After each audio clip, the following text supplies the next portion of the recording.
بسم الله الرحمن الرحيم. الحمد لله رب العالمين، والصلاة والسلام على نبيه الأمين وعلى آله وصحبه أجمعين. ما بعد، اللهم وفقنا لما تحب وترضى، واجعل عملنا صالحا لوجهك، ولا تجعل فيه للشيطان ولا للنفس فيه حظا. وفرق أفراد كلمتي أنا مقعد dhignay بين المنهج السلفي أو بين منهج السلف والحزب السلفي. حلقتي inoogu dambeysay waxaan inoo dambeeyey fikirkani siduu ku aasaasmay iyo yaa aasaasay iyo duruuftii uu ku aasaasmay iyo laba sheekh inay hawshaasi ay ka dambeeyeen ama iyagu ay saldhig u ahaayeen. kadibna bayaankii sheekh ibn baas calayhi raxmatullah وعلى الشيخين كذلك. بيانك كذب وحن شيخني الشيخ عبد المحسن عباد حفظه الله تعالى إنه لو الرسالة كجهلي أو أدري وأرنتها كجهلي وكعدي إسبدل ككل عايش شيخ ربيع أنت أوصن markii hore intuusan fikirkan qaadan iyo hawshan uusan gelin iyo markuu hawsha galay isbedel ka dhacay iyo hawshaasi inay fidno tahay iyo tafriiq ummadda la kala geeyey uuna uga naseexay. meesha marka waxaan ku sheegnay marka la fiiriyo siday wax u dhaceen, siday wax u bilowdeen, duruufihii jiray,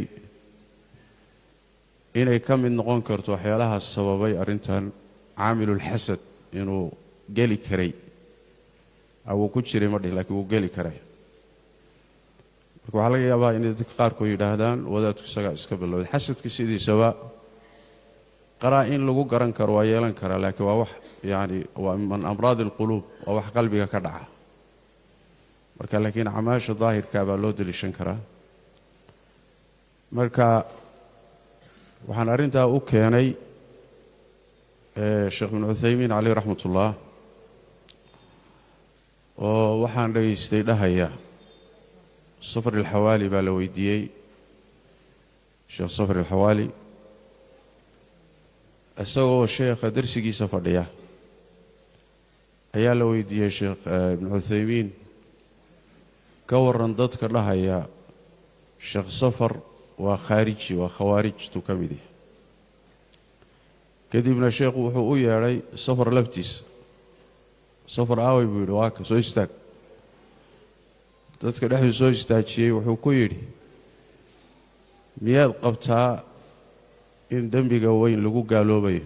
maya buu yidhi. haddana arrin a'immada ku saabsan buu weydiiyey. maya buu yidhi. markaasuu sheekhu wuxuu yidhi ibnu cuthaymiin caleyh raxmatullah aaway marka khaarijinimadu aaway. halkaasaa marka wuxuu yidhi صفر وحول من الخوارج على أهل الباطل. صفر وحو خارج كويهي ضدك أهل الباطل كاع كذب وحو كبدا بيسي هل كاو ميشان وقصعد. كلما برز إنسان في نعمة كثر حساده بويد. وهذه قاعدة مضطردة. مركز الروح ونعمكم وقضوا عام بحو ونعمكم عام بحو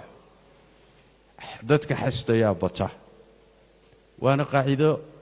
sidaa ku soconaysa. marka dadka dhahaya waa khaariji ayuu tilmaamayaa oo arrinkaasi inuu xasad u geeyey. talabaadii waxa weeye sheekh cabdallah ibnu jibriin isagana waa u tegi doonaa markaan ka hadlayno culimmadu waxay ka yidhaahdeen fikirkan. isagana waxaa la weydiiyey lafdiga aljaamiya ka waran. marka uu ka hadlay dad aad adaga qalafsanay yihiin waxyaaluhu sheegay waxaa ka mid ah والذين يحسدون كل من ظهر وكل من له شهرة يحسدون كل من ظهر وكان له شهرة يعني وحي حسديان روح كستو موقدا هي روح كستو عام بحا marka waaqicii jiray iyo hadalladaas culimada marka la isu geeyo suurtagal waaye fidnadan asbaabta keentay inuu ka mid ahaa xasad inuu ka mid ahaa waa suurtagal wallahu a'lam aanu noqono mawduuceena marka intaas kii horaan tacliiqinaynay mawduuceena wuxuu aan ku dhex jirnay fikirkan iyaa ku isabu asaasmay dadkii aasay iyo rumuustiisii dadkii caanka ahaa ee hawshaasi galay aan soo sheegnay marka Sheikh Mohammed Amaan al-Jaami alayhi rahmatullah uu dhintay isagu muddo dheer ma nooleyn markii arintu bilaatay waxa kadib waa dhintay laakiin hawshan ninka xididada u dhigay oo yaani wax weey salka u dhigay oo u aasay oo adkeeyay oo ta'siiliyay oo tandiiriyay waa Sheikh Rabi' Allah tabaaraka wa ta'ala يحفظه ويهديه ويوفقه لما يحب ويرضى الشيخ مركا فكر كاسي ويسوي حوق صاري رك بدن با مركا ku raacay waxa kamid ahaa rumuusta marka fikirkaas in la yiraahdo Ahmed ibn Yahya an-Najmi oo reejezan ahaa oo ay atbaacdiisu ku magacaabi jireen mufti diyaar al-janubiyya يعني جنوب المملكة أي كم عابد شيرين وحق جريودي كن أفر بقول يا لواتين يسقال كي هجرية عليه رحمة الله وحكم إذا نلدي شري سجنا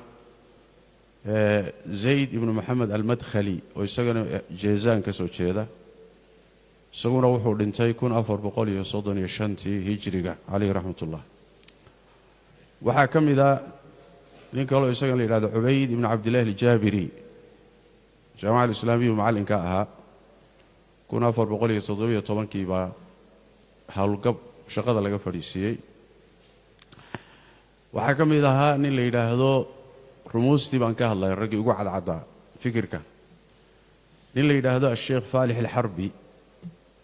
يا محمد بن هادي المدخلي صالح السحيمي إبراهيم الرحيلي سليمان الرحيلي علي بن غازي التويجري محمد بن عبد الوهاب العقيل سعود الخلف رجاسي لما أنتوا وحي أهين أساتذة يا معلمين جامعة الإسلامية دقي أهين فكركم مركن دنبه وحصل لكتي مدينة قارهان جامعة الإسلامية هاي الأساتذة دقي معلمين تي دقي وكان دين شيء مؤسسات كي تعليمي جاها هيئات كي ديني جاها أنت بدن أيجا الجوري شيء مركن دنبه طيب وحكم إذا هاني اللي يدهدو عبد اللطيف باشميل أو قري كتاب اللي يدهدو الفتح الرباني في الرد على أخطاء الألباني وحكم إذا اللي يدهدو عبد العزيز العسكر اللي يدهدو تراحيب الدوسري هو اللي في كتاب اللي يدهدو القطبية وحكم إذا فريد المالكي وحكم إذا اللي يدهدو محمود الحداد ومصرها طيب رجعسي قار كم إذا أو تجدونا وتلمامي دونا إن شاء الله تعالى لكن هذا وحنا تروامنا أن تلمام رجع الرموز تاعها فكر كان أضياش كان نقضي مركي دمه وحكم إذا أن اللي هذا حمد العتيق ومركي دم بالرجع مرجئ هذا اللي قلت الماء كم إذا شارح الشيخ صالح الفوزان وعليه مرجئ هذا كم إذا كتاب كيس اللي هذا تنبيه الغافلين على أن ترك جنس العمل كفر في الدين أي سجن حلوة كتاب إرجاء مركي دنبه هذا وينو كتوبة كينو كسر النقطة يحساس وقلوب الشيء وحكم ذها ومحوها هاي أدد ربطان يعني واحد كتشرتها فتوضع الشيخ صالح الفوزان يوتيوب عنوان فتوى الشيخ فوزان في التحذير من حمد العتيق وحكم إذا هني اللي عبد العزيز الرئيس ويسجنا الشيخ عبد العزيز آل الشيخ وكل شيء إنه يسجنا مذهب كإرجاء كل عاي كتاب ليلاد وحلا قواعد ومسائل في توحيد الألوهية. سيدو كالي شيخ عبد العزيز على الشيخ مركله وحويل نكاسي وادين جاهل وكذابة. أيضا واحد كيلي كرتان يوتيوب عنوانك هو تحذير الشيخ عبد العزيز آل الشيخ من عبد العزيز الرئيس. عبد العزيز آل الشيخ هو مفتي سعودي أي هذا الشوقة الشيخ بن باز قدم بيوه. الشيخ صالح الفوزان يسجن مركي لويدي كتاب كيس قواعد ومسائل في توحيد الألوهية وحيل اتركوه هذا من المتعالمين. شرح الحموية شريط كلاباتري اللي حاد ويسوون ساكله. مركي الرجاسي وحكم ده هبان كوضا وشهد ذيدو رج فكر كإرجاء لجو الشيء ومذهب كان إرجاء سايش إيمانك السنة والجماعة وحي كقبه وعملك إن لقى سارو إيمانك حقيقة ديس. طيب وحكم إذا أن اللي خالد ضحوي الظفيري وويب سايت كالشيخ ربيع المدخلي كعنت كوها هي مشرف نكاحها هي كتبتي سير سايشيس كواسي والسعودي كويت مركز اللي يمادو رك دورة أيضا فكر كأضيال أوها فالح من ديكار اللي هذا دكتور في جامعة الكويت قسم العقيدة نيل إلى حمد العثمان ويسجن جامعة الكويت معلن قسم التفسير والحديث وياهم وداد آد سوشيال ميديا أو عركتين إلى سالم الطويل ويسجن كويتيا مركن دم يسجن الرجل صار دونه كمدي رجع سين الكويت بأضياله هاي فكرك أردن أيضا نلكي نكلديه شري علي بن حسن الحلبي وأرض الشيخ الباني كمدها الرجل لا كان قاضي بها markii dambana kutubtiisa qaar kamida culimadu ay ka digan sida kitaabkiisa sayxatu nadiir iyo taxdiir min fitnati takfiir iyo kutubtiisa ay ku tilmaameen yani waxa weeye lajna daa'ima ay ku tilmaameen inay kutubu irjaa ay yihiin oo madhab irjaa way ugu yeedhayaan oo ay diideen xataa ay manciyeen in la nashriyo ama la tabciyo. waxaa ka mid ah Saliim al-Hilaali oo isagana ardadii Sheekh Albani ka mid ahaa dhanka Urdun. Yemen fikirka raggii wax badan ka qaatay waxaa ka mid ahaa Sheekh Muqbil ibn Hadi al-Wadi'i alayhi rahmatullah oo atbaacdiisu ay u yaqaanaan mufti diyaar al-Yamaniya Sheekh Jaliil Abu Aha fadli aad u badan oo ku lahaa Yemen iyo dacwadeeda bal dacwatu sunnah dacwada ahlu sunnah wal jamaa iyo manhaj salaf Yemen ninka ku faafiyay oo qaybta libaax ka qaatay oo dhib badan runtii u maray aad ugu sabray Sheekh Muqbil buu ahaa. mu'alafaat fara badan uu leeyahay kutub naafic uu leeyahay cilmiga xadiidka u badan rahmatullahi alayhi ilaa 40 kitaabtiisu waa gaadhayaan iyo rasaayil sheekh qoray aad baa looga faa'iideystay maraakiis waaweyn oo arday aad u fara badan ay wax ka barteen buu Yemen ka sameeyay nafci badanna waa ka tagay wal xaq yuqaal ilaahay una haristo kaliya sheekha dhanka xoogaa dhibku ka yimid wuxuu ahaa uu yara adkaa hadal adayg iyo cidda khilaaftan oo uu ku adkaado ama tabdiiciyo tadliiliyo hadalka uusan uga turin marmarka qaarkood muxuu ahay waxyaalo runtii aan munaasib ahayn oo ku yiraahdo yani dhankaas waxoogaa adayg badan baa ku jiray adaygaasi marka saameyn buu ku yeeshay dacwadii Sheekh Muqbil alayhi rahmatullah yani مثلا ardaydiisa qaar kamid ah iskhilaafayaan ama ducaada ruux kamid ah wax isku khilaafayaan marka wuxuu leeyahay Fuwaysiq لا بارك الله فيه قبحك الله الكلب العاوي داعية ضلال علمه زبالة ضال مضل دجال مبتدع هذا الله سيدتك لغو توريانا معها دد بالعدي ووينيد اللي يقان لله معها حبي الشيخ يسكو خلافيان مركا adeega dhanka ku saabsan saameyn buu marka ku yeeshay sheekha iyo maraakiistii iyo dacwadii uu ka tegay waana tilmaami doonaa laakiin macnaheedu ma aha khayrkii uu ka tegay wanaaguu ka tegay cilmu dadka baray iyo ardadu soo saaray culimadu soo saaray dacwadu Yemen ka faafiyay marka loo fiiriyo waxba kama aha yaani wax way waa wax la dhihi karayo yaani wax way waa bad wax yar lagu tuuray waa marka xasanaadkiisa badnaa alayhi rahmatullah laakiin ruuxu macsuum ah inka sheekha si kasta uu dadaalo cilmi badan yahay waa mas'alo mafruuq minha inuu san macsuum ahayn jawaani marka waa yeelan kara ruuxu dacfi iyo wax kaga jiro marka dhanka waxooga dacfi uu kaga jiro ayay tahay marka in la iska ilaaliyo wixii khayraadkiisa iyo wanaagiisana looga mahad celiyo lagana faa'iideysto waxyaalaha inta badan Sheekh Muqbil alayhi rahmatullah kuridi jiray arrimaha noocaas waxa kamida ardadiisa qaar kamida oo ku kalsoonaa ayaa warar u soo gudbin jiray wararka ay u soo gudbiyaan sheekhu isagoon hubsanin buu xugum saari jiray waxa kamida ala wajhi mithaal rag Soomaaliya oo ragii ku taaturay fikirkan kamida ayaa waxay ka gudbiyeen taqriir Sheikh Sharif Abdunur qoraal bay ka sameeyeen ay leeyihiin waa nooca xisbiyadu taageera Sheikh Muqbil baa loo geeyay Sheikh Muqbil markii loo geeyay ma yaqaano Sharif Abdunur in Soomaaliyeed oo qoladan u warrameen u waay qoladan warkoodii buu marka sheekhu wax ku dhisay markaas wuxuu hadal aan munaasib ahayn dallun mudillun buu yiri waa lunsan yahay dadkana waa luminaya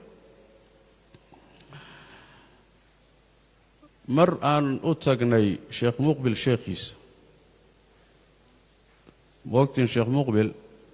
sheekhiisa waxa kamid ah Sheikh Soomaaliya Sheikh Mohammed ibn Abdullah Soomaal oo Makka maqarkiisu ahaa alayhi rahmatullah oo nin muhaddith oo cilmiga xadiidka aad ugu fiicnaa kamid ahaa ayaa kamid ahaa shuyuuqdii Sheikh Muqbil cilmiga xadiidka uu ka qaatay Sheikh Mohammed ibn Abdullah Soomaal alayhi rahmatullah mar aan Makka ku booqanay ayaa warkan loo sheegay oo leey Sheikh Muqbil Sheikh Sharif Abdunur wuxuu ku yiri dallun mudillun Sheikh Mohammed Abdullah Soomaal wuxuu yiri Sheikh Muqbil waa qaldan hadalkaasina hadal munaasib ma aha Sheikh Abdunurna ma yaqaano hadii ay duruuftu ii saamaxdana waan la xiriiri buu yiri arrinka inuu ka noqdo waa sheekhiisii waa وفعلا خلط باهت marka shariifku intuu noolaa warkaasi markuu soo baxay Sheikh Abdunur alayhi rahmatullah waxa lagu yiri ka jawaab shariifku marka wuxuu yiri muxuu ahay Allah saamaxay iska daay waxba ka hadli maayo uu diiday inuu ka hadlo dabiicada shariifkana ma ahayn dabiicada shariifka ma ahayn aad mutawaadicu alayhi rahmatullah radiska iyo isradinta iyo muusan danayn jirin halka marka waxaan doonayaa inaan idhaahdo laba arrimood in la kala saaro waay ruuxa dabeecadiisa iyo masaa'isha sharciga uu ka hadlayo ee uu taasiilinayo iyo fataawidiisa iyo mawaaqiftiisa iyo dabeecadiisa waa in la kala saaro waxyaalaha dhalinyarada marar badan isaga khaldamay waxa kamid ah dabeecadda ruuxa iyo mawaaqiftiisa isaga khaldamay ninku waa nin sheekha waa mufti laakiin hadduu u dhashay dabeecad qalafsanaan hadduu u dhashay fataawidiisa waxa ka muuqanaya qalafsanaantii dabeecadda hadduu hadal adayg u dhashay hadalkiisa iyo fataawidiisa waxa ka muuqanaya hadal adayg u dhashay ee tabciga aha hadduu mutahawir yahay mawaaqiftiisa waxa ka muuqanaya tahawurka hadduu yahay mutasarric ruuxan fiirsanin oo uu iska gala mawaaqiftiisa tasarruci dabeecadiisa baa ka muuqanaya hadduu yahay ruux aan dhexdhexaad ba aqooninoo marba daraf taagan mawaaqiftiisu mar walba waa mutadarrif waaye mar halkaasuu joogaa marna halkaasuu joogaa dhexda maba imaan karaba laanna dabeecaddiisa asaas hadduu fula yahay mawaaqiftiisa iyo dabeecaddiisa waxaa ka muuqanaysa fulaynimada wax alla waxay nusuustii waxa la iska celiyo iyo adayg iyo geesinimada ku saabsanayd waa ka wareegaya ama wuu ta'wiilinaya laanna tabcigii baa saamaynaya marka adiga haddaad sheekhaaga adaygiisii iyo dabeecad adaygiisii iyo hadal adaygiisii hadday diin kuu noqoto oo aad sidii oo kale aduguna jisho yacni waxaa isaga kaa darmanaya dabeecaddii sheekha iyo diintii baa iskaa ka qasmaysa waana dabeecad bini aadamka ilaahay siiyey waay masaladaasi waa masale marka muhim ah markaad la mucaamalonaysaan mawaaqifta iyo hadallada culimmadu macsuumiin maaha dabciguna saamayn buu ku leeyahay ruuxa يعني waxa mawaaqiftu qaadanaya hadaladiisa waxa ka dambeeyay sheekh muqbil alayhi rahmatullah sheekh yahya al-hajuri oo sheekh markuu dhintay sheekh muqbil alayhi rahmatullah markaskii ama daarul hadith damaaj sheekha uga dambeeyay sheekh muqbil alayhi rahmatullah intuu noolaa maraakista دور الحديث كلا دي جري أما دار الحديث كا دور بدن بيلاهاين ويمان كو في السنة أرد بدن كو حريصناين الشيخ إسحاق إسكو هيي مركو دنتي عليه رحمة الله أيا وحا ماشي سي وقدر دار ما ولو وريجي شيخ يحيى الحجوري شيخ يحيى مركز الشيخ مقبل جانب كي هدا أن كهل لين وكدري markaas waxay noqotay maraakistii wada socotay sheekhu isku waday inay kala go'go'aan oo ay muxuu ahaayay heer gaadhaan qaar ka mid ah inuu dagaal afka dhaxmaro la istabdiiciyo kala go'go'aan wax kalena ma aha waa tabcigaas way adaygaas keenay adaygaas wuxuu keenayaa inaan la isu dul qaadanin markaana kala go'go' buu keenayaa la istabdiiciyo la istadliiliyo la istafsiiqiyo yani waxa kutub la kala qoro ayaa iimaanaysa tayib marka kuma ekaan yaman kaliya isaguna sidoo kale fataawidiisii iyo tabdiiciisii iyo hadalkii adkaa iyo isagana banaanka cid walba loo keenaba muxuu ahaayay waa kii waagii taariikhda ma garanayo dhowr 10 sano ka hor inayd baan u malaynayaa محاضرتي aan ka dhigi jiray kashfu lisaam aan wajhi albuhtaan dhalinyaro meeshan joogto oo ku ta'assursanaa ayaa duruus aan akhriyay bay waxay ka soo gogooyeen meelo marka luqad Soomaaliya ay hayde Carabi bay ku turjumeen markaas ay u geeyeen Sheekh al-Hujuri Sheekh al-Hujuri dabeecadii baa iska jirtay meeshiisii marka bilaabay hada umal ضال مضل القاس قبل هذا مركا واني مركا سقال حلقان كجا جوابي سقال حلقه ومدبدي بهال ساعي برتاه ايان كجا جوابي كشف اللثام عن وجه البهتان واغاسان مركا حجلديhiisa iyo dhageystay waxaan la yaabay wuxuu ahaa 13 daqiiqo hal fadhiyo wuxuu qabtay la yiraahdo الليلة ليلة الحزبيين هل فردي أو تقريبا لبية من 13 دقيقة أيا وحو كجرحيي صدن يلحن أو داعي علماء يسوق شراع وعلى قياسي كرتا مركا هل كي دقيقة بس 3 نين بيقادنيس بردو كور هل كي دقيقة 3 نين بقى بحاي marka wax la yaab loo waay marka dabeecadaasi marka wax weeye iyaduna waxay saameyn doontaa ardadii wax ka bartay iyo maraakiistii sheekhu ka tagay ayay iyaduna saameyn doontaa oo ay saameyn salbiya ku yeelanaysa waxa ka dab isaguna sidoo kale ka mid ahaa raga maraakiista hayay ama yani duurul xadiidka yani Sheekh Abdurrahman al-Adani oo daarul xadiid fi Lahaj شيخ محمد بن عبد الوهاب الوصابي ودار الحديث في الحديدة محمد بن عبد الله الإمام أبو الحسن المأربي السليماني في مأرب رجع صورنا وحي أهين رجع أرضي الشيخ مقبل عليه رحمة الله رجع مراكز كلا هيا وأرض بدك عنتك وهيا وحبرة تضبطنا كفائدين بيهاين إلهي تبارك وتعالى هل حفظي أنت النول يجي أننا إلهي تبارك وتعالى خير كاين وافجيو أنت لمتين الله نحرست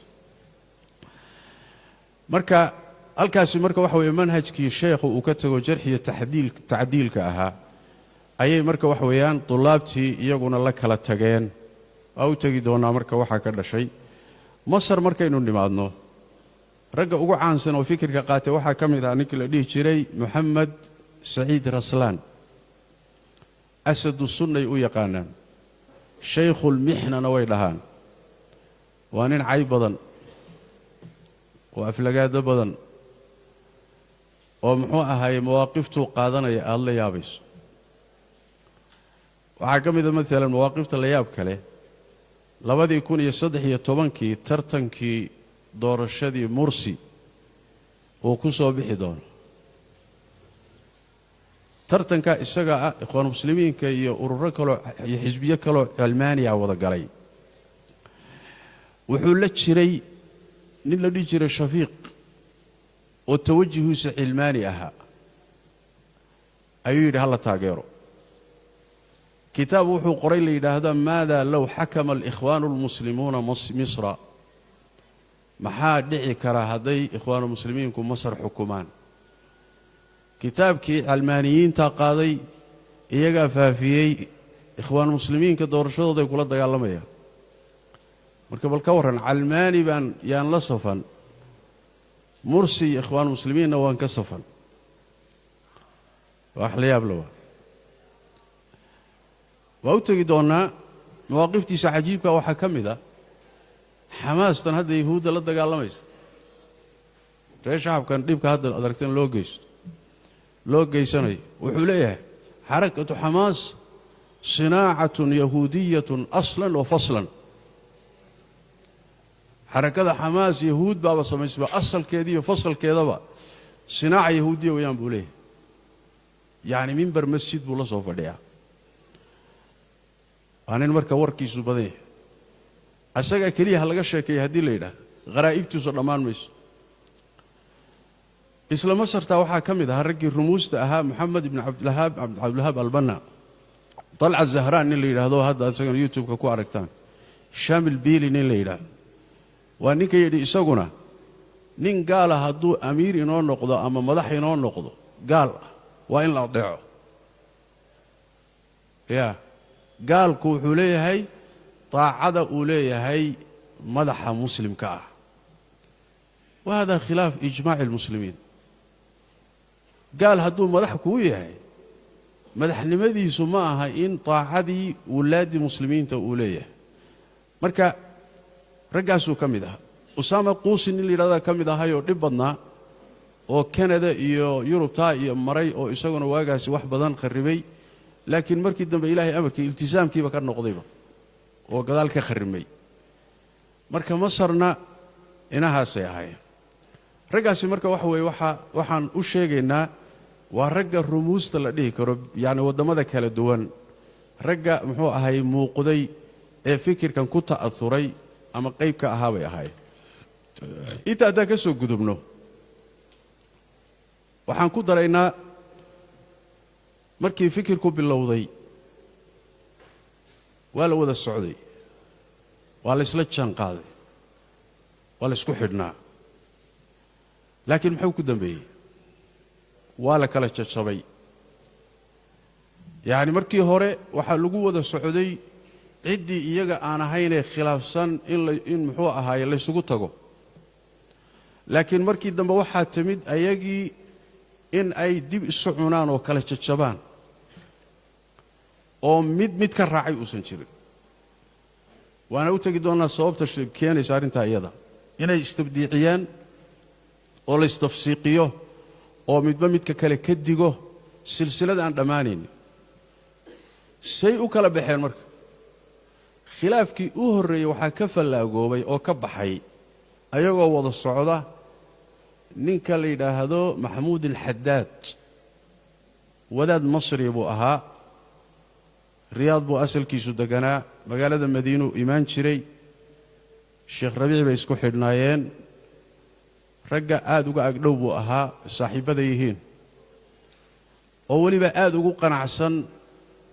fikraddan la yidhaahdo aljarxu waaltacdiil ahlulbidaca in la jarxiyo oo la tacdiilo waa dadka iyagu u yaqaanaan arrinkaa marka waxa weeye way ku wada socdeen sheekh rabiic markii hore way kala boodeen markii dambe isaga sheekh rabiic waxay ku kala boodeen sheekh rabiic ninkan maxamuud alxadaad wuxuu yidhi sheekh rabiicow ruuxii bidca ku dhaca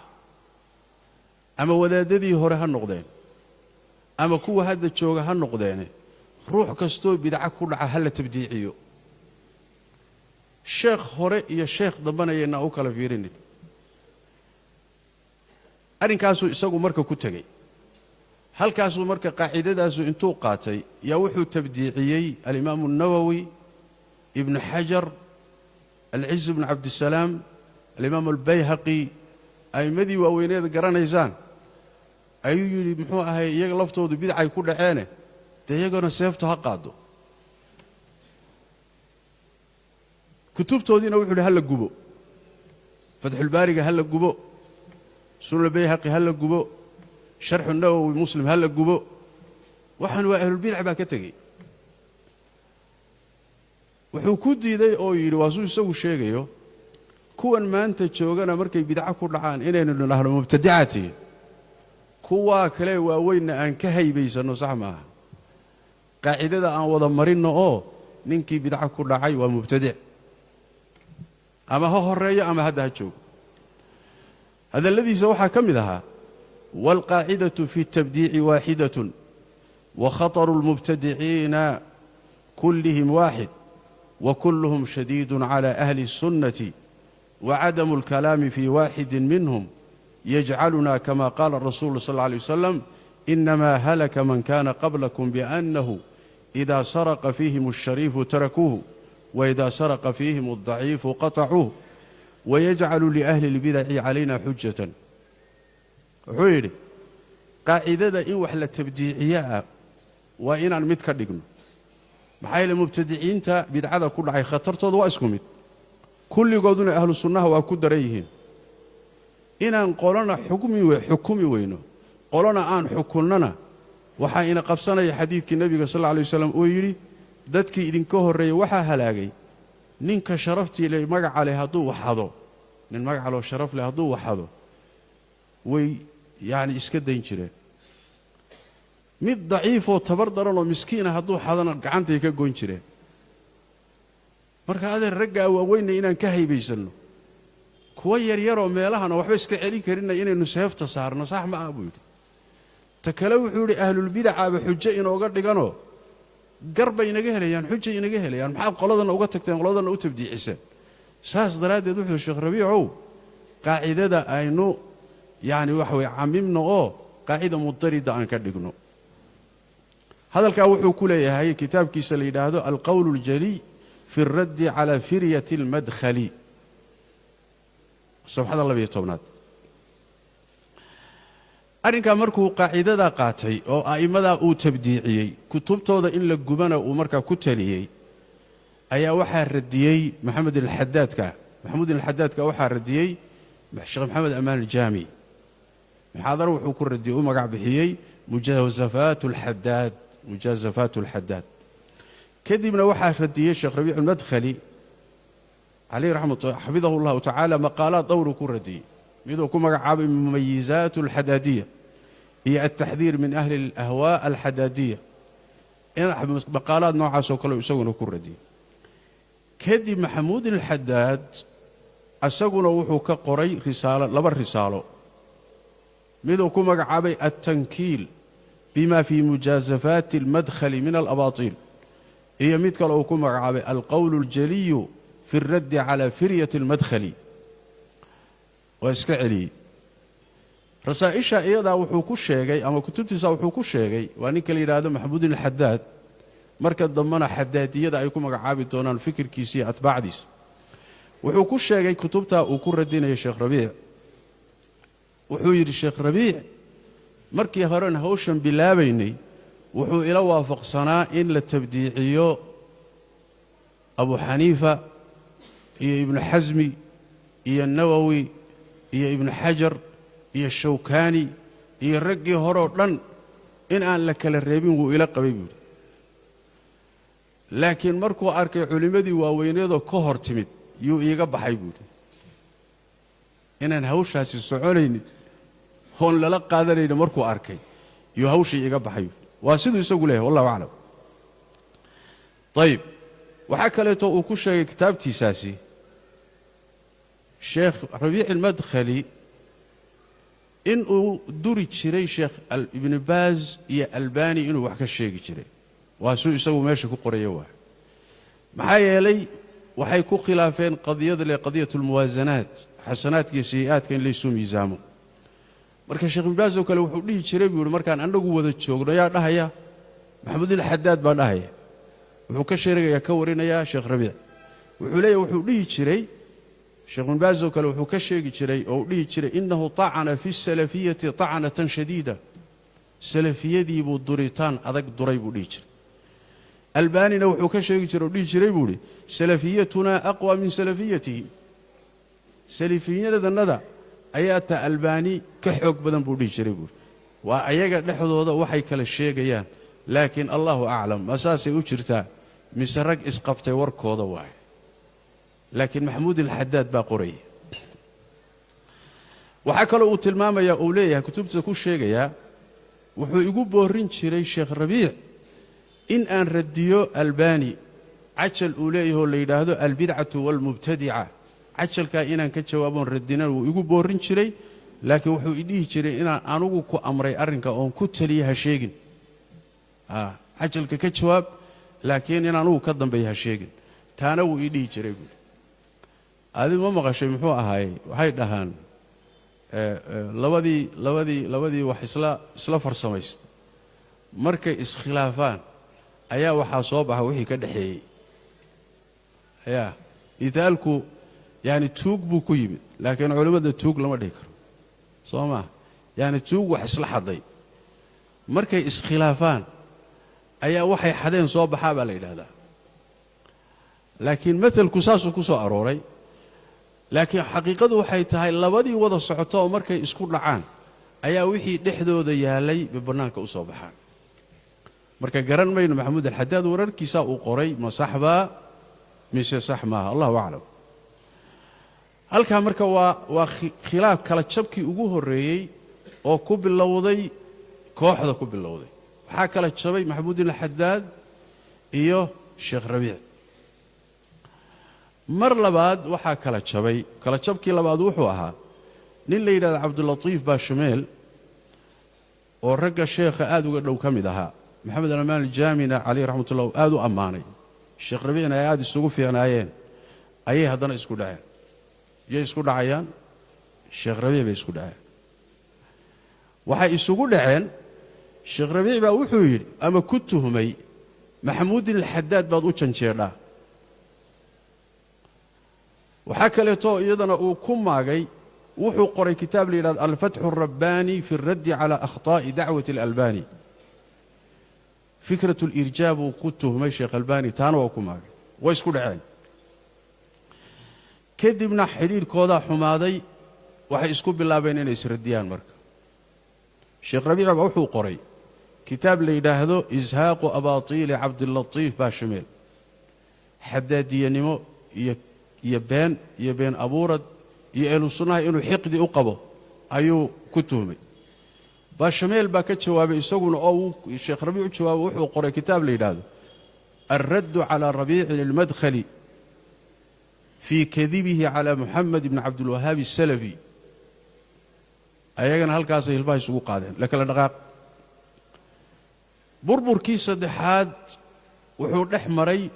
faalix alxarbi iyo sheekh rabiic yaa iyaguna markii saddexaad kala dhaqaaqay 35 sanay saaxiib ahayn nimankaas dadka ugu badanoo sheekh rabiic difaaci jiray faalixulxarbi buu ahaa weliba markay isku dhaceen moxamed nilgidha abulxasan alma'ribi ayuu difaac adag galay oo sheekh rabiic aad u difaacay kitaab wuxuu qoray la yidhaahdo sadu alcudwaani ashaniic can fadiilati alcallaama sheekh rabiic oo uu ku radinayo ninka la yidhaahdo muxuu ahaayey abulxasan alma'ribi aad waxaa u taskiyeyn jiray oo u ammaani jiray sheekh rabiic labadooduba aad bay isu ammaani jireen kalsoonina waa ka dhaxaysa marxaladaa horey isku kalsoonaayeen hadallada sheekh rabiic uu ku taskiyeeyey ama ku ammaanay faalixulxarbi waxaa ka mid a wuxuu yidhi min acrafi الnaasi bimanhaji الsalaf wa min aclami الnaasi bimakhaabi'i alqutbiyati wاlxisbiya waa dadka manhajka salafka ugu yaqaan meelaha qutbiyada iyo xisbiyadu ku gabadaanna nin ka yaqaana ma jiro walaa yatakalamu fiihi ila ahlu اlbidaci waاldalaal faalixulxarbi waxaa wax ka sheega uun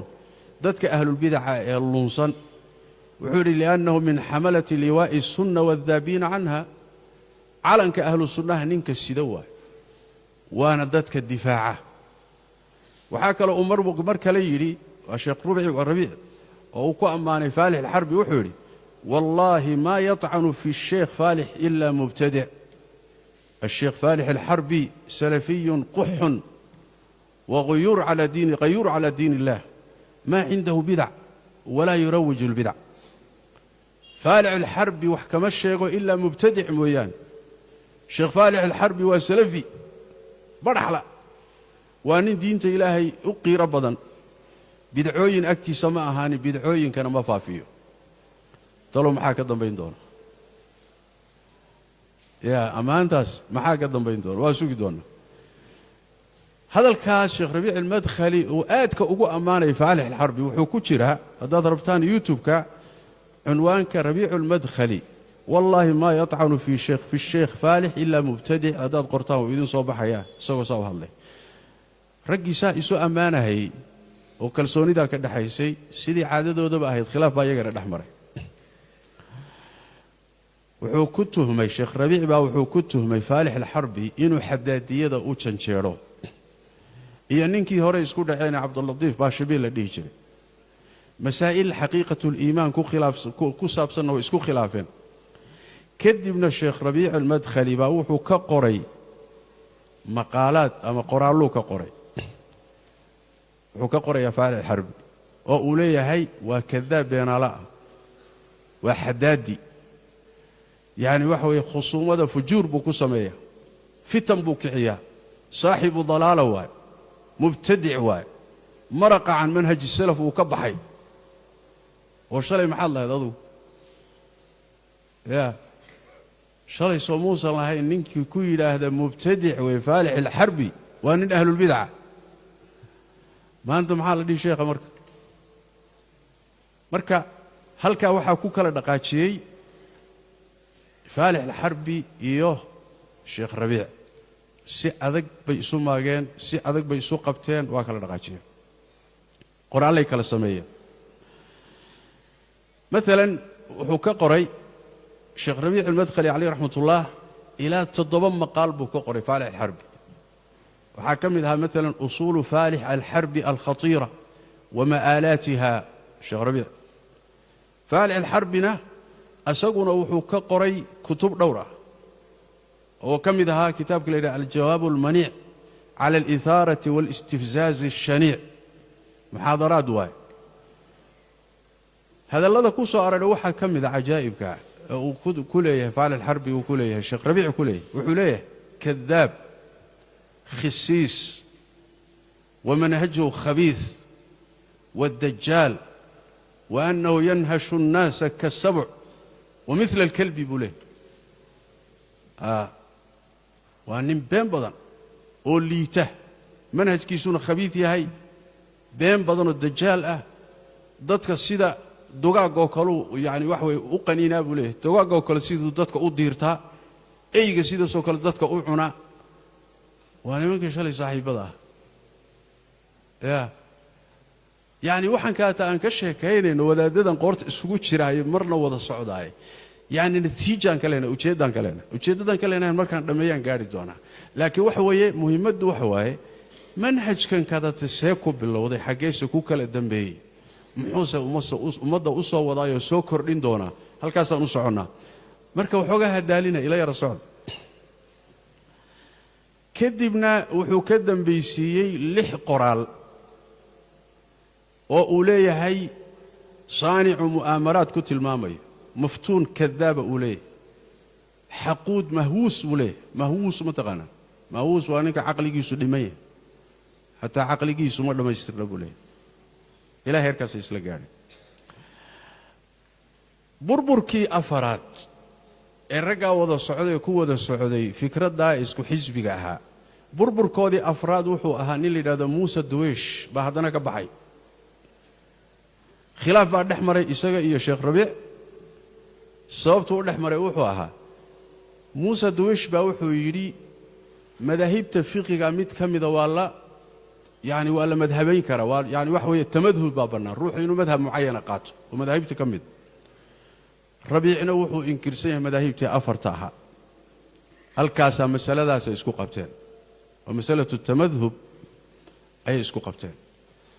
كدبنا الشيخ ربيع باوحو قري كتاب أوليه دحض أباطيل موسى الدويش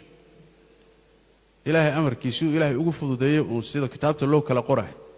بس الأمر كلا يسوى دور رسالة لقصه صار دور كتاب هل كان وحاكو كلا بحي موسى الدويش إيو الشيخ ربيع سكورلعي حيقاي وحوها هل كان واقوي السعودية يسلتشوغي banaanka hadara ay u baxday qoladii banaanka jirtay iyo sheekh Rabiici baa hadana isku dhacay waxay ka bilaabatay Salim Tawiilkii hadda idin sheeg Kuweytiga oo ayahan ku jira maxaa social media aadka dadka u maaga isaguna oo sheekh Rabiici aad isugu dhawaayeen aadna waa maani jiray saaxiibana ay ahaayeen ayaa sheekh Rabiici wuxuu ku tabdiiciyay علشان جمعية اللي هذا إحياء التراث الإسلامي وجمعية خيرات بدن قبتي مساجد كنا سيجسكا قيبتي سيهورين كنت كنشرني جمعية دي الاستواء شارع وين عالم الإسلامي كقبتو عادوا فربضن وجمعية سلفية لكن جمعيات كمركز بأي كسارين سلفي نبيدي السنة دي كميت مركا نكال الشيخ ربيع باوحو كنتهمي ننكاسي اللي هذا سالم الطويل إنه جمعية التراث الإسلامي حرير للي صاحب لنا فريست علماء ذا يدك كحرنا ويري كهل لمايو سيداس دراديد بو إساقنا الشيخ ربيع وإساقنا وتبديعي هذا الكاوحا صور نقلنا يعني الرقيسة كمذا اللي يداهدو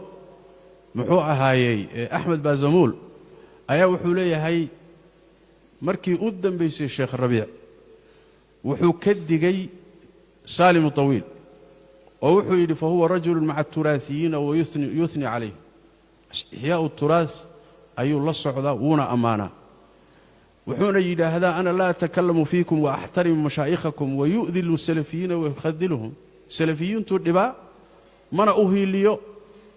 jamciyatu at-turath iyo rageedana way la wada socdaan oo la fariista waa mubtadic buu laga fogaado أيضا يوتيوب كانت كهليسان ربيع المدخلي يحذر من سالم الطويل هل كاس هذه أيضا كهليسان وحاحقي أبو الحسن المأربي السليماني إيه الشيخ ربيع هذا نسكو داعي صار يدين الشيخ أبو الحسن المأربي مقالة مأرب دار الحديث وكنت له الشيخ مقبل عليه رحمة الله يعني تأسيس كذا لها أيوه هينشري مركي اسكو دعين markii horena rag saaxiibo wada socda la ahaa markay isku dhaceen ayaguna markaa waxay isweydaarsadeen ruduud fara badan kutub badanna way kala qoreen taqriiban 8 risaalo ayuu ka qoray sheekh Rabiic ka qoray Abu al-Hasan al-Ma'ribi oo ku radilay Abu al-Hasan wuxuu qoro ku radiyay asaguna 5 risaalo ka badan oo markii dambe uu isugu geeyay kitaab la yiraahdo ad-difaa' an ahli al-ittibaa' ruduuda iyada waagi ay socotay qaybo badan baan ka akhriyay kala socday ردود أبو الحسن المأربي وشيخ ربيع الرديي يقرأ كسمي والحق يقال والردود أقيم بدن ومذهب كان يفكر كان كصاب سن أو لقى قري هذا هيلي كرتان أخرية يعني قب علمي والرصين والرزين وهذا قيمة بدن وعن عيتني أفلاقات فر بدن لهين أيو أقري نكري هذا أبو الحسن المأربي وأنا نين أقوان لرنتي كتب بدن أولي هيبان أخرية طيب خلاف كحيقي وحوءها للي هذا فوزي الأثري أو بحريني أي مركان هذا اسكو دعين ورقيسي لسعود كم إذا إسوتين نكل هذا فوزي الأثري يا شيخ ربيع يقونا waxay isku qabteen masaa'isha iimaanka xaqiiqatul iimaan iyo maxaa ka baxa ayay isku qabteen kadibna sheekh rabiic baa kitaab ka qoray uu leeyahay kashfu akaadib wa tahrifat wa khayanat fawz al-bahrini al-mawsuf zuran bil athari iyo kitaab kale oo dhahdo al-bayan lima ishtamala alayhi al-burkan radd ala fawz al-athari fawz al-athari isaguna wuxuu ka qoray oo sheekh rabiic ku radiyay 6 maqaal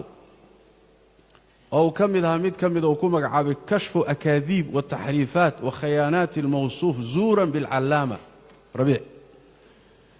inuu murji yahay buu ku tilmaamay saxaabadana caayo toobadana ka warwareego halkaas la maray khilaafkii xigay wuxuu dhex maray ninka la yiraahdo Ali al-Halabi iyo sheekh rabiic ayagan meel baa la isla maray afar maqaal buu ku radiyay rabiic xasan ninka la yiraahdo Ali al-Halabi oo radi kaliya aan ahayn istabdiicin ay tahay macna kadibna Halabina wuxuu ku radiyay 7 maqaal iyo 7 risaalo isagu ku qoray ayala la yaab kale waxa kamid ah marka dambe isku dhaceen intii hore saaxiibada la ama marka dambe la isku dhacay baa wuxuu leeyahay Ali al-Halabi hadalkii sheekh albani alayhi rahmatullah 20 sano mise 15 sano ka hor uu sheekh rabiic ku amaano ku taskiyay oo uu yiri haamilu liwaa al-jarh wa ta'dil oo ku magacaabay wuxuu leeyahay kaanat sahihatan fi hiinaha waqtigaasi taskiyadaasi saxba yahay عندما كانت سهام الربيع موجهة إلى أهل البدع مركي أي فلارها يليبك الربيع أهل البدع أي كوجهنايين تسكيدها الشيخ الباني السحبة يهيد بوليه فأما الآن فقد يمم لواءه نحو أهل السنة هذا لكن الشيخ ربيع سيفيه سيئي ورمدي سوحو أسوتشيدي حق أهل السنة ساس درادي تسكيدي الباني هذا صعون ما يسوك وضع oo markuu dadka kale ku jeedayna way soconaysaa markuu adiga kugu soo jeesadayna taskiyadu ma soconayso miyaa yaani waxyaalaha la yaab kale ka mid ah marka hore ee la wada socdana wixii saasoo kale taa waa la isku la soconaya hadhow markii adiga lagu soo gadoomana waxa la leeyahay maya waqti bay lahayd expire way dhacday yaani waxa weeyaan taskiyadina waqtigeed waa dhacay waxa xigay oo iyadana ay isku dhaceen la yiraahdo Maxamed al-Maghrawi oo Maghribi ahaa oo Sheekh Rabiicna uu ahaa arday u ahaa fikirka ninkii Maghrib geeyay ana kamid ahaa isaga ugu horeeyay oo Maghrib geeyay kutubta Sheekh Rabiic oo ku faani jiray Sheekh al-Albani kale ila Sheekh Rabiicna aad buu amaani jiray waxyaaluhu ka sheegay waxa kamid ah ku amaanay u fiirsada arinka isaga waxyaalaha uu yiri waxa kamid ah Sheekh Rabiic markuu amaanayay Maghrawi wuxuu yiri al-Maghrawi عندنا imam ومن تكلم فيه يسقط عندنا مغراوي عندنا أكترنا دوا إمام إدي وحكا شيكتنا أكترنا دوا دعيا طيب مغراوينا آد بو أماني جري الشيخ مقبل وعني جري الشيخ ربيع وكتبه كقرأي آد دفاعي وحكم إذا كتاب كلي هذا الملخص الجميل في منهج الشيخ ربيع في الدعوة والجرح والتعديل رجي ساي سقو في عنا أيقونا ويسكو دعان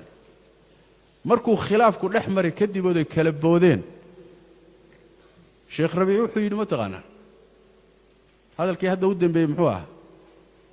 ويري يا عندنا إمام صوماي ومن تكلم فيه يسقط عندنا. وحكى كم إذا هو يري الشيخ المغراوي من العلماء السلفيين لا يحتاج إلى تزكية، أعماله تبرهن على أنه سلفي. هاي محا قدم به مركز يسكون دحين وهكذا الكهدنا وحيري المغراوي طالب علم صغير مسكين والله ما هو عارف المنهج إلى الآن. ورفي صديق يعني وأرضي طالب العلم يغير شرينا محوها إمام سوما ومسكين ما أنت محويري ما هو عارف المنهج إلى الآن ولي منهج سلف كموسى برني شرينا محوها يا عالم بمنهج سلف يسوى كلامه ويدي عماش ذا تسكينيس مركا وحواي يعني مركا لو وضع صعودنا وحال مركا لكلا بحنا وحال waxaa xigay in la yiraahdo ciidin shariif aljazaa'iriha asagana halkaas la isla maray. waxaa xigay oo isagana la kala booday ninkii la dhihi jiray sheekh Yahya al-Hajuri iyo sheekh Rabiic baa markan isku dhacay. intii horena waa la wada socday hawsha waa lagu wada jiray kadibna waa la isku dhacay. sheekh ninka la yiraahdo sheekh Yahya al-Hajuri magaalada Madiina uu iimaan jiray sheekh Rabiicna saaxiibay ahaayeen uu tagi jiray waa amaani jiray isaguna waa amaani jiray. طيب waxay isku qabteen masaa'il waxooga aqadiya ama manhajiya. wuxuu ku tuhumay sheekh Rabiic wuxuu ku tuhumay Yahya al-Hajuri inuu la saftay Faalix al-Harbi. kadibna sheekh Rabiic wuxuu bilaabay inuu tabdiiciyo sheekh Yahya al-Hajuri oo wuxuu ku tilmaamay inuu yahay safiih khabiith ah. وأنا العقل ير واللي تبوي كذبنا واللي سقط تجيني كل هذا يحيى الحجوري رجي كلا شيخ ربيع السعودي أيا شيخ ربيع الصفتي يحيى الحجوري باللي سقط عبيد الجابري أيا وحوليها يسقونه الأخ يحيى سليط اللسان فاحش القول يحيى الحجوري وأنا عرب كيس أصر دور صونين هذا الكيسون فاحشية مركز وحوليه قد لعب بهذا المركز وملأه بدعا ومحدثات. مركز كالشيخ مقبل أي كعياري بليه بدعوين محدثات بكبوحي. محمد الهادي المدخلي بقى يسقون قالي يحيى الحجوري شيخ يحيى الحجوري وحوليه رجل سفيه رجل سيء لا يقرأ عنده ولا يجالس لا تذهب إلى دماج فالذهاب هناك يعلمكم السب والشتم بوليه وأن الحل اللي تبوليه أكتي سلام فريست وحنا لقى ما برت دماجها آذين بوليه معايا إلى عيدي أفلقادو إذن بري يا الجوري بقوة يا عيدي جيران يعني أصدقاء أمس أعداء اليوم واحد أصدقاء أمس أعداء اليوم شلينا قرب بالله يسوءها ما أنتنا ماشي يسوء وقدم بيسالك على قاري. طيب هل كاسي مركا وحوي يكون لقو كلب هذا لا داس وحي كتيران هذا دوبا أنتين يوتيوب كلام العلماء في يحيى الحجوري هذا كلسان وهذا اللي كرتان معنا وركا كل إيران مين هل كاسا مركا وحوي لقو كلب حي كوح بالله كلب حي كوح بمر بيفليق أنتي نين والبا مركو رق نين كمحوها هاي ليس رديو نين كان أرضا راعيسا نين كان أرضا راعيس قولن ميد كان قولا تاغيريسا ميد كان قولا تاغيريس سيداسا مركا لو كلا باخ سيدي لو سعودي انت كليه ما هي نبني بو مركا دنا سي ساري مثلا محمد مدخلي او كله ابراهيم الرحيلي بو ساري عبيد الجابري با تاغيري محمد مدخلي مركا هدنا صالح السحيمي بو ساري إبراهيم الرحيلي بأوهيلي وهكذا ساسي كسعود سلسلة ديرو مركا ساسو مالي بنين هرهي مالي بنين ساري مالي بنين دون تلقى تورهي أرنتو ساسي مركا كسعودي. طيب هل كهدان كغسو بحنو مصر وكلا مركا اعتماد محمد سعيد الرسلان أسد السنة نيكا يكون مقعابين هشام البيلي أو يساقن أي ودا جوغين مصر ayuu isaguna hilbaha u qaaday wuxuu ku yidhi mataqaanaa munxarif daallun wajaahilun wamutacaalimun wamutashabbixu bima lam yucطa wamunxatu alkhilaal wasaaxibu khayaalaat waxamaaqaat wazaa'iq wal waxaa adigu dhegayso waxay ku taallaa baraa'a wasaraaxa fii mowqici sheekh raslaan halkaasay ku jirtaa hishaam ilbiilina isagana muxaadaruu ku radiyey uu leeyahy raddu hishaam ilbiili calaa moxamed raslaan oo uu isaguna leeyahy kadaab akhlaaq xun weeye oo faaxishu yani waxa weye alqowl ah adigu waxa weeye raggii isla tilaabo qaaday madhabkan qaatay maanta waxa weeye nin kala socda waa yaryahay fikirkaasi sidaa u kala jajabay waxyaalaha lagu kala baxayo laysku radinayo ee laysku tabdiicinayo ee laysaga digayo ee laysugu xadgudbayo ee laysku durayo ee hadalladaasi marmarka qaarkood aad isle waa hadallo ciyaal suuq laysugu tuurayo masaa'isha laysku hayaayey waa masaa'il markaad u fiirsato aanan mudnayn in heerkaa laysgaadhsiiyo laakiin waxa keenaya waa manhajka lagu socdo waa manhajka lagu socdo ee raggani tabaniyeen ee laysku kaashaday baa dabeecadiisu sidaa tahay aan u nimaadno soomaalida kuwaas waa carab soomaalida aanu nimaadno soomaalida fikirkani laba madrasuu ka soo galay madraso waa madrasada yamaneed oo rag badan oo Soomaali ah baa ardadii Sheekh Muqbil kadibna maraakiistii kale iyo duurul xadiidkii kale sheekhu ka tagay ardadiisa gacanta ku hayeen rag badan baa aad wax ka soo bartay kadibna way soo noqdeen oo Soomaaliya yimaadeen maraakiis bay aasaaseen daarul xadiid dad badan baa wax ka bartay dhanka marka la yiraahdo waa khayr ardada in la xareeyo ardada wax la baro cilmiga la baro khayr la siiyo وجانب لغو أمانو إن دردد علمك لبرو وعلمك جهدي لقليو علم الله صو صارو روح وحي سلام حقيرو وناقي سلام الدودسيو لنكا إساقا وأكو قرب تاقنا هي غير كودبا وأنا كنت الله وأنا كنت تاقيرين بل أنيقا أرضي ماشي إلا جوك تكامي ذا يرق بدنو إلا تشدي waan u diray maraakiista aadan ku yiri xarumahaas ku yaala wax ka barta ragaa culimada wax ka qaata laakiin waxaan ugu darahay markaan ardada aan la dardaarmahay laakiin jaanibka waxoogaa iska ilaaliya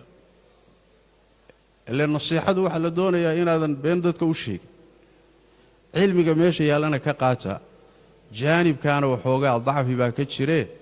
ama arinku ma hagaagsanay xagga waxa ka qaadan iska jira waxa dhacday raggii ardada aan u diray qaar kamida markay meeshii tageen ayaa kutubtii loo akhrinayay iyaga ay warramay kutubtii loo akhrinayay kutub tawxiidka ay kutub sunna ah markii qaacidada loo sheego ayaa waxay yiraahdeen waxaba lagu dabaqayayba Sheekh Umar iyo Sheekh Shible iyo kuwana lagu dabaqay markii qaar kamidana way iska dulqaateen oo waxay yiraahdeen in duruusta aan qaadanay cilmigaas aanu u sabiray qaarna way soo carreen oo iyagoo meesha ka soo carray bay u yimaadeen waxay yiraahdeen sheekh meesha uu adkaysan way waxa kale oo naloo diiday bay dhana xataa in duruusihii aad duubteen aan meesha ku dhageysan marka yaani muhiim aha jaanibka salbiga ah بني آدمكو سلبي بو يالان كرا سان هوري بدور قرو تقريري سلبي بو يالان كرا جانب كسلبي قا ولا اسكتشري لكن لقد مايو علمي ماشي يا علومته يا مراكزته يا حديثك الاخرين كتبت التوحيد كيو علومته وبدل بري طلبه العلم وحلا بري لقد مايو وانا لوgu taageerin وانا لوgu jeclaan inkastoo ay isku mid ahayn rag badan oo mu'tadiliina ku jira ma wada aha ragna waxoogaa adadeygii iyo wixii baa ku laaban rag badan oo usluubkoodu waxoogaa tahdiibin badan iyo tawassut badan iyo i'tidaal ku jirana way jiraan khayr Allah siiyo ilaahina tabaaraka ta'ala sawaabka ha waafaji usluubkii marka adkaa يمن لغلا يمد يا هذا الأضيقي iyo tabdiici iyo muxuu ahay sida fudud la isu tabdiicinay ama muxuu ahay la isu duray ayaa soo guuray marka meeshii intay kaga yimaadaan waxoogaagii aan fiicnayn inta fiican ee saafiga inay la yimaadaan khayrkaana ummadda uga faa'iideeyaan saasaa qurux badnay laakiin dabeecadii adkaantana waa lala yimid kulligoodna ma wadaa saan idiin sheegay halkaa waxaa ka dhashay marka in maraakiistii meesha laga sameeyey aynan sidii la rabay uga soconin raggii meesta yimidna qaar badan oo ka mida in la tabdiiciyo iyaga laftoodii waa wadaadadeennii soomaalida ahaa waa midaal haddaan soo qaatoo kale maalan sheekh cabdilkariim xasan xoosh ilaahay tabaaraka wa tacaala ha xifdiyo cimrigiisana khayr allah ugu dhammeeyo yaxya alxajuuri ayaa soo tabdiiciyey mar kalena waxaa tabdiiciyey nin la yidhahdo abu bilaal alxadrami oo nin dhib badan ah oo yamaniya isagii rag kaleetu israaciyey waa mubtadic xisbiyiin buu le waxaa ka qaadanina maalan sheekh cabdalla albarbaraawi laa yuwafiqhu lilkhayr wayadkuruhu bilkhayr sheekh cabdalla albarbaraawi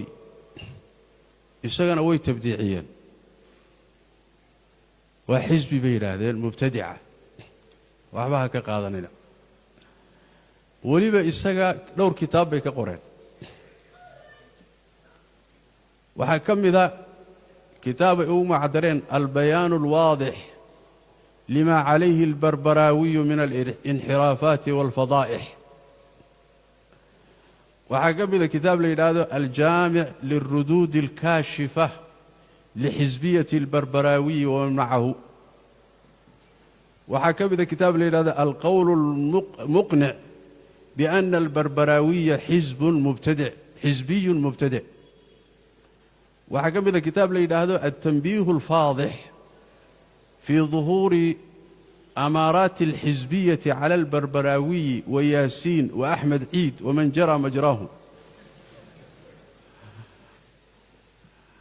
waxaa ka mida kitaab ay ku magacaabeen alkaawi fii dikri almutacasibiina wa ru'uusi xisbi albarbaraawi waxaa ka mida mid la yidhahdo alkashfu asadiid lixaali alxisbiyi taafih axmed ciid waa mid kale wadaad kale waa waxay ku dhacayaan waa wadaadadeennii waa waxaasoo dhan waxaa laga alifayaa waa wadaadadii halkaa ka yimi waalxaqu waxa waaye waxaasoo dhan waa baatil waaye waxaas wadaadada lagu sheegayo hal haba kama saxsana laakiin waxa weeye waa tarbiyadii la soo qaatay waay waxaa qoraya ama waa wadaaddo yamaniyiina ama waa dhallinyaradii meeshaa wax ka soo qaatay wax isla soo barteenoo intay meesha yimaadeen ay isfahmi waayeen haddaad sii dhex gasho oo waxa kutubtaa ku qoran ada akhrida wadaadada lagu tabdiicinayo waa masaa'il aad la yaabayso hadda barbaraawi oo kale sheekh cabdalla albarbaraawi oo kale waxyaalahay ku tabdiicinaya waxaa ka mid a shaashaduu ka soo muuqdayoo asagoo muuqduu cajaladaha iyo duruusta duubaayoo khudbooyinka jeediya saas daraaddeed waa mubtadic mujarad inaad yani sawirkaaga la arko waa mubtadic hay-ade iyo jamciyaad buu wax u ururiyaayo xooluu urursadaa waa mubtadic yani waxyaala aad la yaabaysa waay halkaasay marka maraysa waxaan ku khatimayaa inshiqaaqaadka faraha badan iyo burburkaas annaga magaaladeenna nairobi fikirkan waxaa qaatay oo ku ta'auray dad yar dhallinyaro aan badnayn baa ku ta'auray sheekhoodii sheekh bay lahaayeen waxoogaa markii la wada socday sheekhii iyo xertiisii waa kala go'een xertiisii rag ka mida waxay bilaabeen inay sheekha ku yidhahdaan waa mubtadic waxay noqotay sheekhii iyo xertii in la wada fadhiisiiyo o la wada hadalsiiyo ilaa iyo hadda isma salaamaan intaan oga waana kala go'an yihiin ayib madrasadaasi marka waxa weeye waa madrasadii yamaneed madrasada labaad فكر كان كيمد ومدرسة خليج يا شيخ ربيع مدرسة الرجة فكر كذا قاتشي وحي أبضنايين رجي سجاشن يوحوجاجي مركي بربر كوكور عاي ودك الصومالية مركي بربر كنعاي أو أوركي لدي ترى الاتحاد خلاف كده أحمري ركبة كبحي أسباب مركا لسكو خلافي بيقبحين تفاصيل شيء هذا الشيء كلمة أسباب تلسكو خلافي لسكو هيي مركا كمد ما هين أوركا يجماعة ويبنانتا يمبنانا مسائشاسي ما تاغنين waxyaalo kale la isku haya dagaal la galay nidaamkii baa la khilaafay qabiil baa la galay wax dhiig baa la daadiyay hawlahaas la isku hayay laakiin markii la iskhilaafay oo khilaafku dhacay oo la kala baxay ayaa ragii qaar kamida yaa waxay ku ta'athureen fikirkii Sheekh Rabiic ta'athurkaasi marka waa dambeeyay oo waxa isku soo aaday xilliga wadaadadu kala baxayaan iyo fikirkii Sheekh Rabiic oo markaasi mamlakada iyo Sacuudiga ka soo baxay oo xoogaystay baa isku soo aaday halkaas waxay keentay ragaasi inay ta'athurka markay inuu fikradaasi ku ta'athuraan oo ay manhajhaan u qaataan labada meelood baa marka fikirku dhanka Soomaaliya iyo dadkeena ilaan sideedaba hadaad u fiirsataan dacwadeena markaad fiirisaan marar fara badan afkaartu banaanka inooga iimaanaysa أفكار جودهنا قان له ويدو جودهنا كدلتي أو قان كذا إيو أنت بدن وما بدن هذا كبر سقاد مثلا تبليغ وكله هذا تبليغ ما فكرة الصومالي لحد كدلتها ما يبنان كي كتمي شبه القارن هندية كتمي هندية كتمي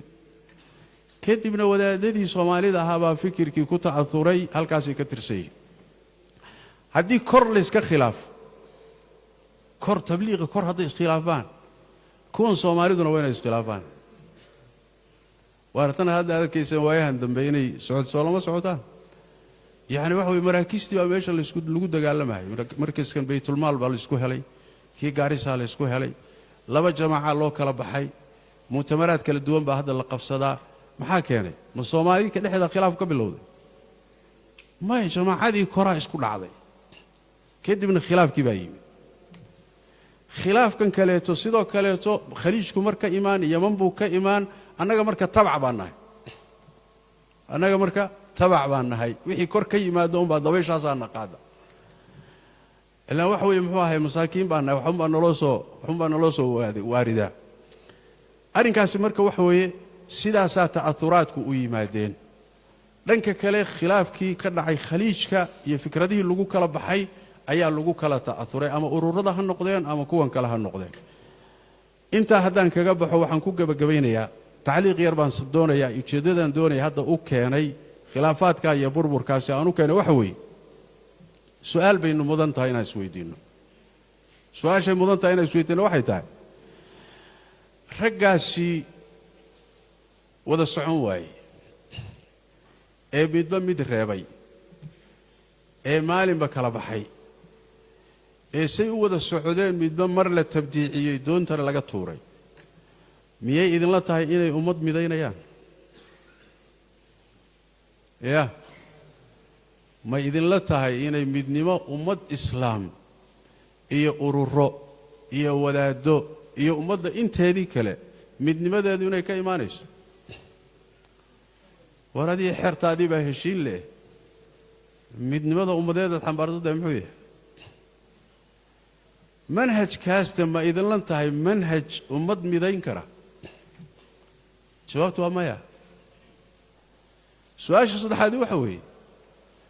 markaad adoo qaabka u yaalood madhabka iyo manhajka haysto ummad ku eedaynayso dad baad kala geynaysaan tafaraaruq baad wadaan tafriiq baad wadaan yaa adiga kaaga awlaysan maxaad takarta adiga ku saaran u arki laadahay soo kelimadeedii horaan idin sheegay ma ahayn waxa la yiraahdo waxyaalaha ururada ay ku eedeynayaan iyaga kaga daran soo saas ma ahayn iskama dhihin kelimada laakiin xaqiiqay ku fadhiday intan in leeg iyo burbur inta leeg oo istabdiicin istafsiiqin weerar noocaas ma dhaxmarin xarakaadka islaamiga ururada islaamiga ma dhaxmarin waxaa isweydiin leh sababta keenaysa maxay tahay sababta keenaysa wadaadadani qaabkan inay wax u dhahaanoo manhajkan iyo ururkan iyo xisbigana ilaa heerkaa kala gaadho maxaa keenaya waan ka hadli doonnaa asbaabta markeedaan ka hadli doonnaa waxaa kalood isweydiin kartaan oo mudan inay isweydiinno noocani ma jiray intuuna fikirkana dhalanin oo sheekh maxamed amaan iljaami iyo sheekh rabiic